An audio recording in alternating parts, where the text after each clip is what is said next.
Thank you, Mr. Chair and members of the committee, Representative Jeff Merkley from District 47. And I appreciate the opportunity to be able to testify before you on the bill today. It was in 1981 that this legislature lifted the cap on interest rates. And when we did so, although I know that none of us were there, it's my understanding that there was a lot of conversation about the fact that the market would keep rates low and that the cap would not be needed because of the functioning of the market.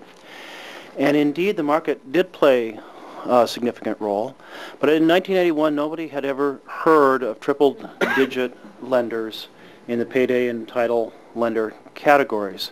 This is a newer phenomenon.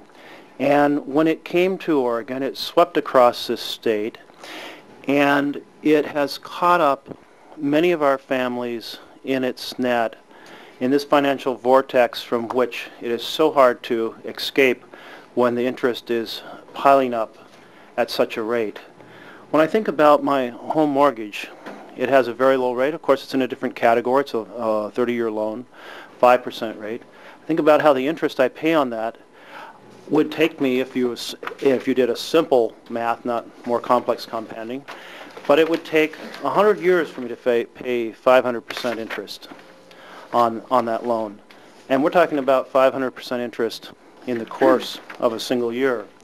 And these triple-digit loan rates are simply devastating. Now, we've all been doing some work on this, and your committee has done some very good work on this. During the last special session, we did adopt a 36% cap on payday lending, and your committee wrestled with and passed House Bill 2204, which put a 36% cap on title lending.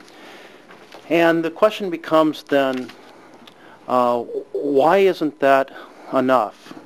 Why not see how that works? And I'm sure you'll hear testimony to say, let's see how that works. Well, we wouldn't really be doing our job if we didn't look and see how it's worked in other states. And I would like, I believe this has been passed out, and if it hasn't, I'd like to have it passed out. This chart, which shows on the left-hand column 0 through 60 days, 60 through 180 days, and 180-day plus loans.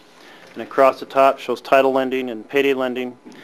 And it recognizes that the Senate Bill 1105 and the special session in House Bill 2204 have put on these caps. This assumes that House Bill 2204 gets through the Senate and gets through the governor's desk.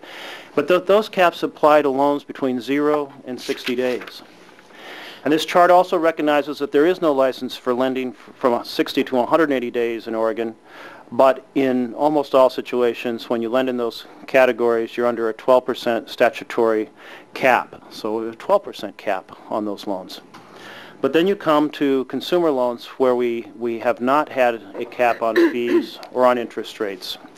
And that's where this bill comes in, establishing a 36% cap and a fee structure on loans of 180 or more days. Now, this is very closely tied to payday and title lending, and I want to explain why. In states that do not have an overall cap, that have put restrictions on payday and title lending, those loans very quickly migrate into the consumer lending location. And I'd just like to give you some examples of how that has worked. Texas had the situation where companies evaded the fees by setting up a separate broker subsidiary, and then instead of the lender charging the fees, the broker charged the fees. And in the lower court system, that has been deemed to have been a legitimate loophole, if you will, in compliance with Texas law. There was a dissenting opinion. But that is the way that was done, and that was done very similarly in Florida by Cash America.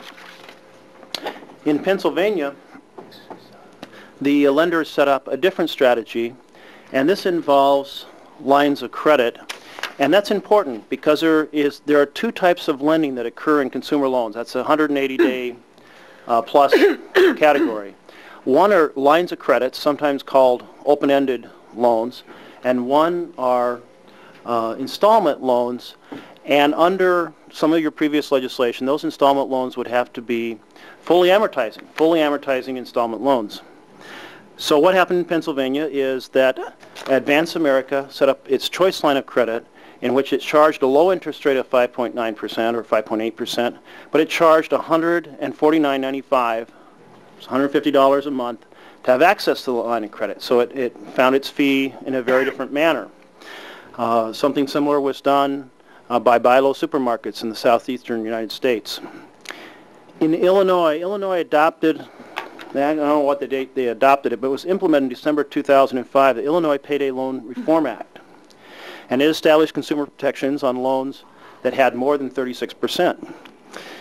Well, even though these restrictions were not as severe as the restrictions that you all passed in this committee, even with those more minor restrictions, the payday loan industry migrated into consumer loans.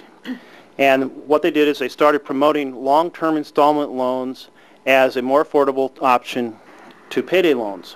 So Cottonwood, doing business as the cash store, offered 140-day loans with 9 installments, interest only, followed by a balloon payment. They didn't choose to fully amortize it, although they could have. Americash did switch to a fully amortized loan, and those were equal payments. The interest rate was just under 300%. So the Americash model that was adopted in Illinois by the payday loan industry, they went quickly to that, even with much less severe restrictions than we have established on the payday loan industry here. So all the more certainty they would go that direction here in Oregon. So we have found a lot of creativeness, but we have also found that there is an easy remedy. And that is, in states that have an overall cap on fees and on interest rates and control things such as a broker having separate fees charged, these types of loans have not materialized. And a good example of those states are Maryland, Massachusetts, New York, North Carolina, West Virginia. States that have restrictions in payday loan and small consumer loans, but have ended up with predatory loan loopholes and predatory loans: Pennsylvania, Illinois, Texas, Virginia, Kansas, Florida, and others. So, although we didn't know it at the time in 1981, we did open the lid on Pandora's box when it comes to consumer lending at triple-digit rates. And you all have been doing great work trying to close the lid on that box, but there's work left to do. This piece is essential if we're going to protect the families of this state. Thank you very much.